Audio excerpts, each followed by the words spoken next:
নমস্কার, আমি শুভেন্দু সরকার। ভ্রমণ সঙ্গীতে আপনাদের সবাইকে স্বাগত জানাই। দীর্ঘ 1 মাস পর আবার ভিডিও বানাচ্ছি। বেশ কিছু প্রতিবন্ধকতা ছিল, তার জন্য ভিডিও বানাতে পারিনি, এবং এই 1 মাস পর এই বিষয়টা নিয়ে ভিডিও বানাতে হবে সেটা আমি স্বপ্নেও ভাবিনি। ইতিহাসের পাতায় যখন পড়েছিলাম যে কলকাতা ভারতবর্ষের রাজধানী ছিল, সত্যি তখন গর্ববোধ করতাম আমি এই কলকাতার বাসিন্দা হিসাবে। আরজি করের মতো এমন কিছু ঘটনা গালে থাপ্পড় মেরে আমার গর্ববোধকে নিমেষে চুরমার করে দেয়। লজ্জায় মাথা হেঁট হয়ে যায় এটা ভাবতে যে আমি পশ্চিমবঙ্গের বাসিন্দা। কলকাতার সাহিত্য সংস্কৃতি যেখানে সারা বিশ্বের চর্চিত বিষয় ছিল, সেখানে আজ চর্চার মূল বিষয় হয়ে দাঁড়িয়েছে নারী সুরক্ষা।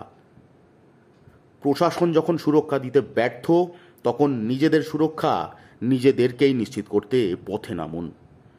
আসুন সবাই মিলে নিজেদের সুরক্ষা নিশ্চিত করি, আর উচ্চ স্বরে চিৎকার করে এই রকম নারকীয় ঘটনার পিছনে যারা যুক্ত তাদের কঠোর থেকে কঠোরতম শাস্তির দাবি জানাই।